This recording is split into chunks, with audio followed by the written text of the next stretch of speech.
Saya sudah rekam dengan ucapan Bismillahirrahmanirrahim. Pada hari ini, pembelajaran kita mengenai hukum tata negara, topik kajian konsepsi bernegara, saya buka seizin Allah Subhanahu wa taala. Untuk anandaku peserta pembelajaran kuliah hukum tata negara dan sahabat-sahabatku yang menjadi pendengar dimanapun, bahwa pembelajaran hukum tata negara dalam sesi ini tentunya menyentuh berbagai hal. Ananda perlu saya jelasin dalam konteks hukum tata negara, khususnya konsep bernegara, ada beberapa item yang perlu dipahami. Item pertama adalah yang Ananda harus pahami atau peserta pembelajaran yang harus pahami, bahwa dalam konsep bernegara kita dipengaruhi oleh beberapa hal. Yang pertama adalah bagaimana konsep bernegara kita di Negara Kesatuan Republik Indonesia. Kita awali persoalan historis, sejarah, dinamika perkembangan ketatanegaraan yang ada di Indonesia pra kemerdekaan sampai pada saat sekarang ini. Kalau kita pahami dan ketahui sejarah perkembangan ketatanegaraan yang ada, maka kita bisa sampai kepada suatu kesimpulan bahwa konsepsi bernegara di Negara Kesatuan Republik Indonesia modelnya begini.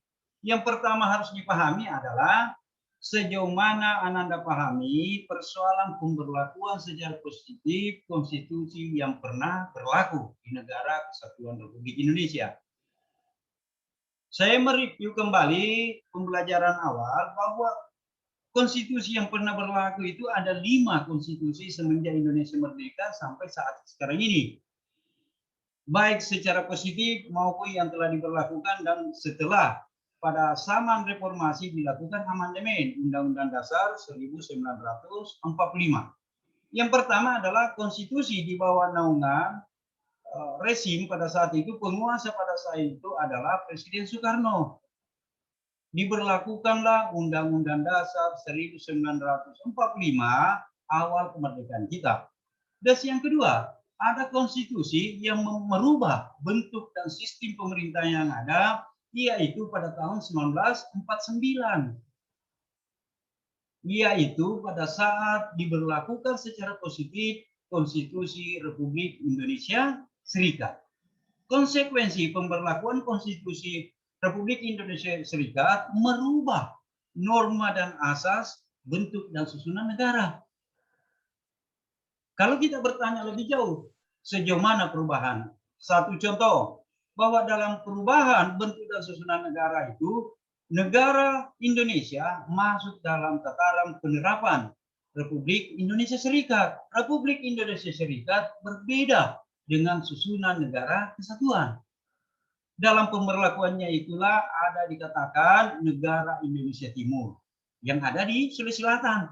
Pernah juga ada negara Pasundan.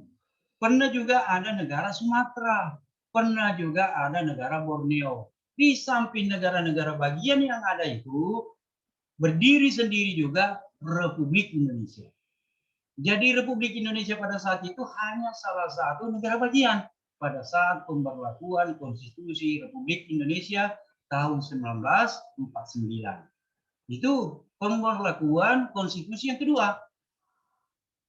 Dalam perjalanan ketatanegaraan yang ada, pemberlakuan konstitusi RIS ini dipahami oleh seluruh pendiri negara, seluruh elit politik negara, tidak sesuai dengan norma suasana kebatinan waktu pendirian negara, maka keberlakuan konstitusi RIS ini diamandemen atau dicabut dengan Undang-Undang Dasar sementara. Anda bisa lihat dalam perjalanan konstitusi kita, ada namanya Undang-Undang Dasar Sementara Republik Indonesia 1945. Tentunya kita bertanya, bagaimana pemberlakuan ini? Dasar hukumnya bagaimana? Inilah pada zaman pemberlakuan ini, maka dikeluarkanlah dekret presiden di bawah pimpinan Insinyur Soekarno sebagai presiden pada saat itu. Ada beberapa item dalam dekret itu. Salah satunya adalah kembali kepada Undang-Undang Dasar Negara Republik Indonesia. Ya, transisi kembali kepada negara kesatuan. Dalam perjalanannya, Undang-Undang Dasar sementara ini setelah berlaku dekret, maka yang berlaku secara positif sebagai hukum dasar negara kita pada saat itu adalah Undang-Undang Dasar Republik Indonesia tahun 1945. Itu sudah 4, anak-anak. Ya.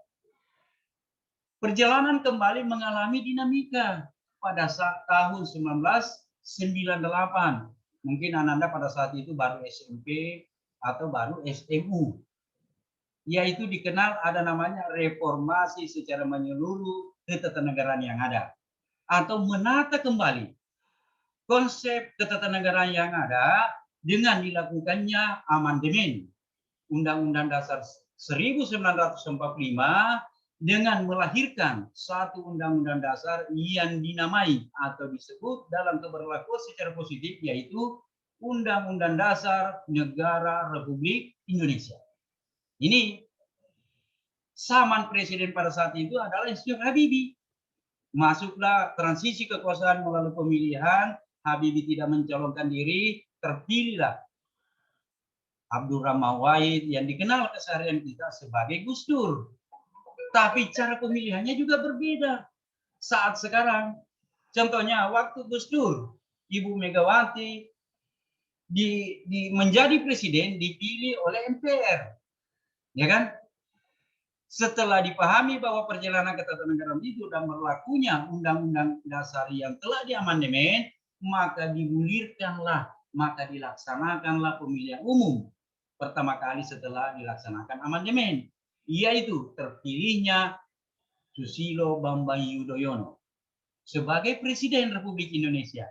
Dan yang terakhir kita kenal dalam zaman sekarang, Ananda juga turut menjadi pelaku dalam konteks ini, yang memangku jabatan presiden adalah Insinyur Joko Widodo. Ya kan? Untuk memahami bagaimana spesifikasi pembelajaran kita dalam konsep bernegara ditinjau dari sudut pandang ilmu hukum, khususnya kajian hukum tata negara, Ananda harus pahami sejarah ini, perkembangan dinamika ketatanegaraan yang ada. Aspek kedua yang Ananda harus pahami dalam memahami, mengetahui bagaimana konsep bernegara di negara kesatuan Republik Indonesia, di samping pemberlakuan konstitusi, itu harus ditambah dengan bagaimana dinamika perkembangan ketatanegaraan masing-masing rezim. Siapa penguasa pada saat itu. Salah satu contoh, dalam perjalanan ketatanegaraan kita, Insinyur Soekarno, di bawah Presiden Insinyur Soekarno, format ketatanegaraan kita berbeda dengan pada zaman Bapak Soeharto, pada zaman Bapak Habibie, pada zaman Bapak Gus Dur, pada zaman Ibu Megawati, pada zaman Bapak Susilo, dan pada zaman Bapak Jokowi. Ini rentetan-rentetan ini, kalau Anda pahami, maka pasti Anda menemukan suatu kesimpulan nanti bahwa inilah yang menjadi ikon dalam memahami konsep bernegara di negara Kesatuan Republik Indonesia. Itu. Yang ketiga yang Ananda pahami, yang Ananda harus pahami adalah konsepsi bernegara ditinjau dari sisi penerapan hukumnya, penerapan kebijakan politiknya, dan penerapan bagaimana visi dan misi pemerintah yang berkuasa pada saat itu. Salah satu contoh setelah amandemen, Undang-Undang Dasar itu berbeda norma dan asasnya dibandingkan dengan Undang-Undang Dasar yang diberlakukan secara positif pada zaman Orde Lama, pada zaman Orde Baru, pada zaman Orde Transisi. Pemaknaannya dilihat pertama dari pasal 1, ayat 1, ayat 2, dan ayat 3. Ya kan? Figur bernegara kita, dalam konsep bernegara kita harus masuk kepada tatanan ruang memahami bangunan besar negara kita.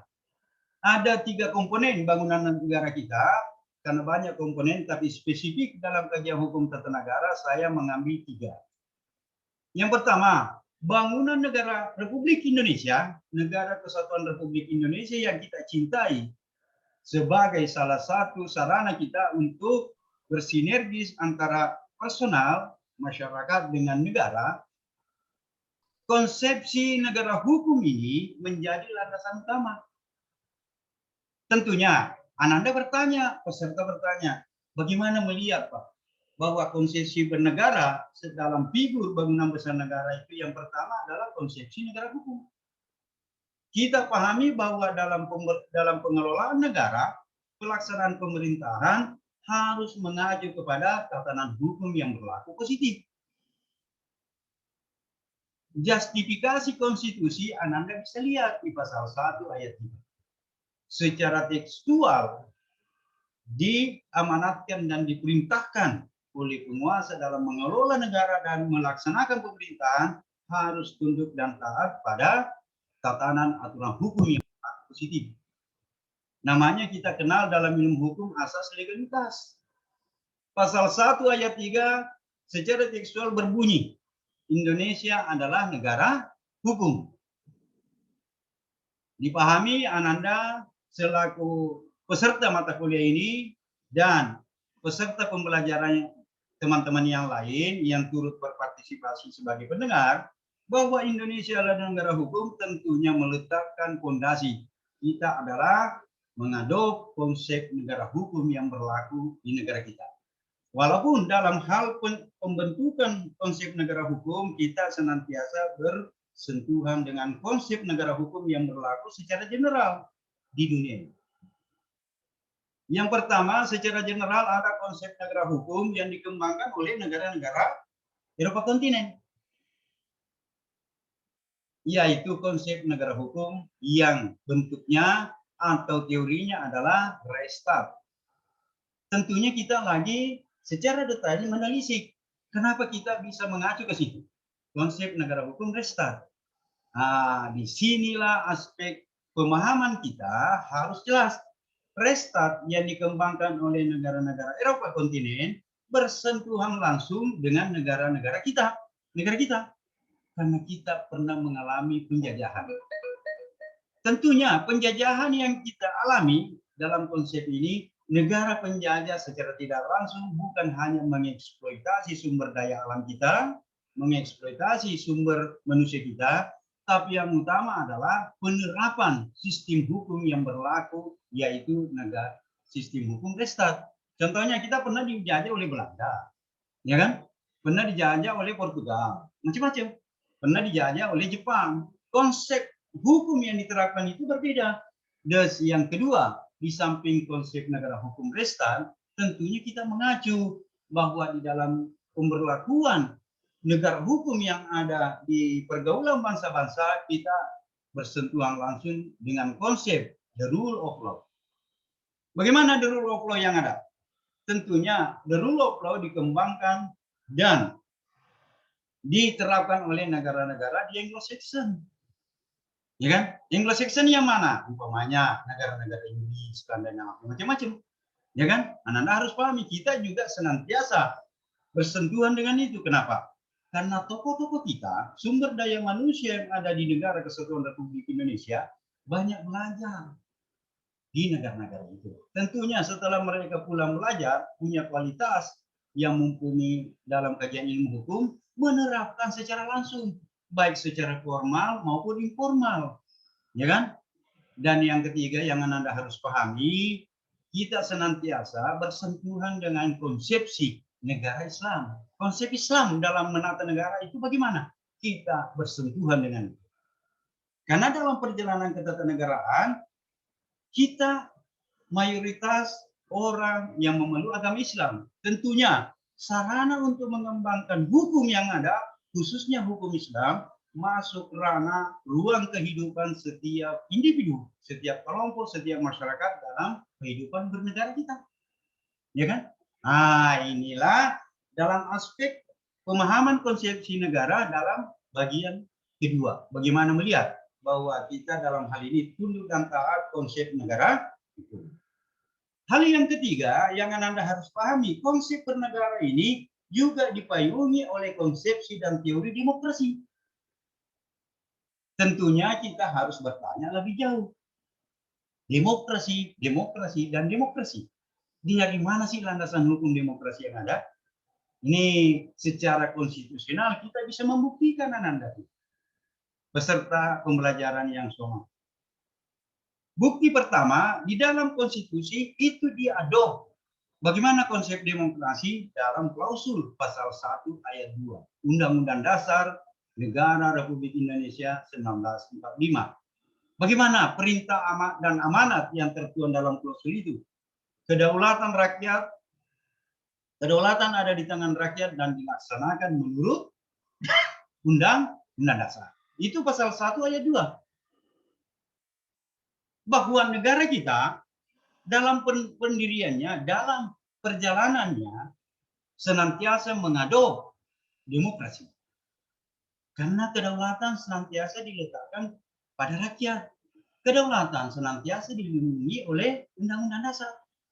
Bagaimana membuktikan bahwa kedaulatan itu adalah penghormatan terhadap rakyat kita? Walaupun dijudge oleh konstitusi bahwa kedaulatan ada di tangan rakyat. Contohnya, dalam demokrasi, salah satu contoh implementasi dari konsep demokrasi yang ada, setiap pergantian, setiap transisi kekuasaan harus senantiasa masuk kepada ranah pemilihan umum. Ya kan? Dalam bahasa luar disebut sebagai general election. Ini.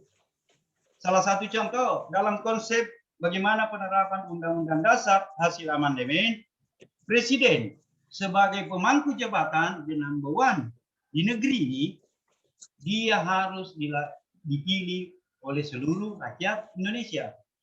Tapi sebelum masuk kepada secara detailnya, Ananda harus memahami dulu lebih awal. Konsep demokrasi itu bagaimana sih, Pak? Itulah saya selalu ketengahkan bahwa ikon daripada demokrasi selalu saya sebut sebagai OPOPEP. Apa itu OPOPEP, Pak? Tentunya Ananda bertanya, peserta bertanya, OPOPEP adalah singkatan daripada One Man, One Vote, One Value. Satu orang, satu suara, dan satu nilai. Dalam penerapan demokrasi ini dikenal sarananya adalah deraik demokrasi. Ini bahasa Bugis Makassarnya, deraik demokrasi. Bagaimana deraik demokrasi, Pak? Itulah demokrasi langsung yang diterapkan dan memberikan hak kepada setiap warga negara menyalurkan aspirasi sebagai pemegang kedaulatan di Republik ini dalam hal transitional of power, peralihan kekuasaan yang ada. Walaupun dalam celotehan masyarakat umum terkadang Ananda menggadaikan hak asasinya. Contohnya dalam pemilihan wali kota Makassar, Ananda kan ikut memilih. Tapi terkadang ada kepentingan politik dari orang-orang tertentu, maka Ananda menggadaikan kedaulatan Ananda, Anda menggadaikan hak politik Ananda hanya sebesar 100.000. Namanya dalam candaan politik itu serangan pajar. Contohnya pada saat kita mau menusuk dalam pemilihan, kita diberi duit 100.000, 50.000, baru kita disuruh mencoblos bahwa Ananda mencoblos si A, si B, si C. Konotasi atau penafsiran ini, inilah yang dikatakan bahwa Ananda menggadaikan hak asasi Ananda. Ya kan? Karena diarahkan bukan lahir dari nurani Ananda, bahwa untuk memilih pemimpin itu sesuai visi dan misi. Mau kemana pemimpin ini dalam hal mengelola suatu wilayah. Ya kan? Itu demokrasi langsung. Demokrasi tidak langsung itulah yang diterapkan pada zaman sebelum amandemen Undang-Undang Dasar 45. Bagaimana klausulnya dalam Undang-Undang Dasar? Yaitu kedaulatan ada di tangan rakyat dan dilaksanakan oleh Majelis Permusyawaratan Rakyat. Jadi setiap orang, setiap warga negara yang ada di Republik ini diwakili aspirasinya oleh lembaga parlemen. Itulah waktu lahir atau terpilihnya Presiden Abdurrahman Wahid melalui parlemen. Ya kan? Dipilih oleh MPR. Begitu juga pada zaman pergantian Gus Dur ke Megawati juga dipilih oleh parlemen. Jadi yang diterapkan pada saat itu adalah demokrasi tidak langsung. Bukan one, bukan hanya Ananda, ya kan? Oke. Itu selanjutnya. Yang paling utama juga salah satu hal atau salah satu unsur untuk memahami konsep bernegara yaitu penerapan autonomi atau penerapan konsep pelaksanaan pemerintahan di daerah. Di negara kesatuan, secara teori, secara konsepsi, bahwa negara kesatuan itu hanya memiliki satu kedaulatan, yaitu the central government atau pemerintah pusat. Beda dengan negara serikat. Negara serikat kedaulatannya terbagi dari beberapa negara bagian. Contohnya, yang paling dekat Anda bisa pahami. Di Malaysia ada namanya negara bagian Sarawak. Ya kan? Ada negara bagian ini, ada negara bagian ini. Kita di Indonesia hanya satu negara. Walaupun implementasinya dalam pelaksanaan pemerintahan, dikenal ada namanya pendelegasian kewenangan kepada provinsi. Provinsi ini nakodanya adalah gubernur bersanding dengan DPRD. Ini nanti dalam hal pembelajaran selanjutnya, mudah-mudahan Ananda bisa membuat suatu resume.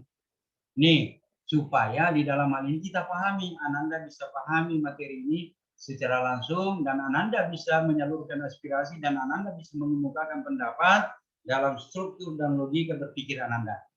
Oke? Sampai di sini ada yang mau dipertanyakan? Atau saya masuk ya? Saya tunjukin teman-teman atau peserta pembelajaran yang coba siapa yang mau, silakan. Siapa yang mau berbicara? Ini supaya interaktif bisa terjadi. Ini husnul hatimah jangan jangan di-on-kan mic-nya pada saat berdiskusi dengan teman. Anadia. Panggilannya apa sih? Anadia Aprilia? Panggilan kerennya ya, itu. April ya Pak, Anadia. Anadia saja Pak. Oke, silakan. Ada yang mau dikemukakan? Saya Pak, dari penjelasan yang sudah saya dengar itu, kalau hukum tata negara itu luas pembahasannya Pak ya. Benar-benar. Luas pembahasannya, tetapi kalau dari pertanyaan saya yang mau saya tahu itu, bagaimana konsep negara Indonesia, apakah Indonesia itu termasuk civil law atau common law? Oke. Ya bisa dikatakan civil law atau common law, Pak.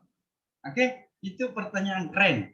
Oke, Nadia, ini kan baru semester 2 ya. Tapi sudah keren, pertanyaannya Yep. Belajar dengan bagus.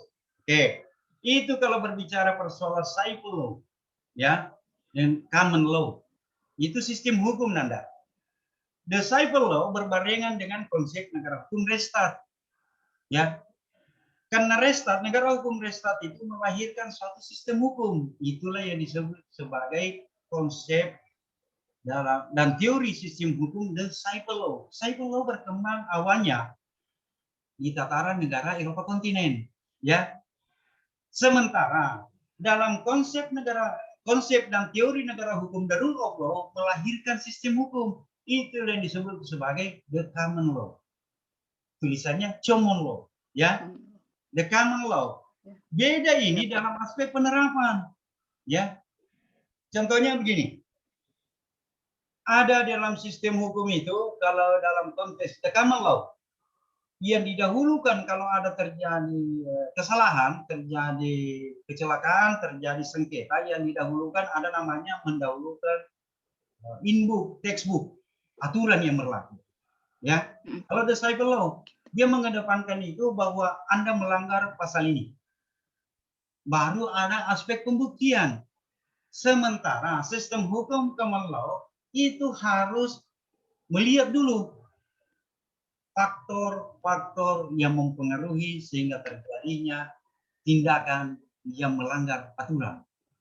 Ya, salah satu contoh supaya Ananda secara sederhana bisa memahami, kalau Ananda membawa kendaraan, apakah naik motor atau naik mobil, pada saat Ananda berhadapan atau sampai kepada batas traffic light atau lampu jalan, ya, ada garis zebra cross, ya kan? Paham? Ada garis zebra cross atau yang melintas itu di lampu jalan. Yang menjadi pertanyaan orang-orang itu untuk mengukur bagaimana the culture atau budaya yang ada di masyarakat berkenaan dengan ketaatan terhadap hukum, Ananda pada saat ban depan, baik motor maupun motor, menginjak zebra cross. Di situ di lampu jalan itu menyala lampu kuning, ya kan? Paham, menyala lampu kuning. Pada saat bersamaan yang pertanyaannya adalah Ananda menginjak rem atau gas. Coba. Ini budaya hukum, coba. Ya, budaya hukum. Yang Ananda pada saat bannya itu bersentuhan dengan zebra cross, yang Ananda injak gas atau rem. Ini pertanyaan paling mendasar dalam hal mengukur persoalan budaya di culture. Coba, Anadia, yang diinjak apa? Rem, Pak. Rem. Karena lampunya sudah kuning. Oke, nanti kita percepat. Husnul Hatimah, yang Husnul injak apa?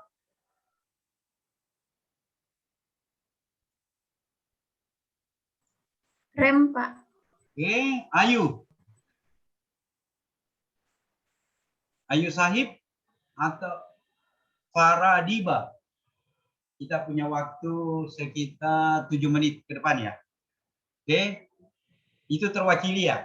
Di sebagian sisi atau teman-teman yang lain menganggap bahwa saya injak gas, Pak. Tergantung daripada penafsiran yang kita pakai. Putri Maharani ada enggak mau berkomentar? Yang Putri injak apa? Atau Nurjana Rasid? Nah, coba Putri Maharani pada saat ban bersentuhan dengan zebra cross yang Ananda injak gas atau rem? Halo? Iya. Gas. Oke. Jadi sudah dua pendapat yang berbeda. Tergantung dari sudut mana kita lihat Ananda ya. Ini dalam implementasi atau law enforcement. Penerapan hukum yang ada. Yang pertama, caranya membedakan, caranya menafsirkan, caranya mengkaji. Hal itu yang pertama adalah zebra cross atau lampu jalan itu sebagai petunjuk ya atau warning bagi setiap pengendara. Lampu merah apapun kejadiannya Ananda harus stop. Ya kan? Perintah. Terus lampu kuning Ananda harus hati-hati. Hati-hati itu apakah perintah mutlak berhenti atau tidak? Lampu hijau apapun kejadiannya jangan Ananda berhenti karena kalau Ananda berhenti ketabrak loh dari belakang. Ya kan? Yang menjadi fokus kita itu lampu kuning. Penafsirannya harus sama. Lampu kuning istilahnya untuk Anadia hati-hati kan? Ya enggak? Interaktif ini. Anadia, Ya. lampu kuning adalah hati-hati. Maaf Pak, putus-putus. Iya, lampu kuning hati-hati. Oke. Lah, kalau isyarat hati-hati, apakah ada perintah mutlak harus berhenti? Tidak ada perintah mutlak. Berarti bisa jalan, tapi dalam keadaan hati-hati karena bisa jadi lampu lain itu sudah ada hijau terus kita tiba-tiba ini merah. Begitu cara menafsirkan bagaimana konstruksi yang kita bangun, pemikiran kita harus membedah itu ya satu-satu sampai kepada titik kesimpulan bahwa budaya hukum masyarakat Indonesia pada saat itu mereka dalam konteks memahami ini tercerminlah kesimpulan bahwa budaya hukum kita begini, ya kan? Begitu juga dalam konsepsi bernegara kita memang harus tetapi yakinlah kalau Anda pahami konsep ini sebagai mata kuliah yang ikonik di Fakultas Hukum, Anda cerdas memahami bagaimana konsep pengelolaan negara dan pelaksanaan pemerintahan. Dan di samping itu ada namanya pembelajaran yang secara spesifik sumber kewenangan. Tapi insya Allah akan kita jelasin ke depan. Yang saya harapkan Ananda senantiasa membaca, dan mengkaji materi yang sudah kita tampilkan. Baru kita lakukan input interaktif. Inilah gunanya Zoom, melakukan penjelasan, kita berikan penjelasan secara detail apa yang tidak dipahami. Oke, untuk Anandaku semua, peserta mata kuliah hukum tata negara yang saya hormati, khususnya kelas B2, marilah kita berdoa mudah-mudahan proses pembelajaran kita ini senantiasa berjalan dengan bagus, senantiasa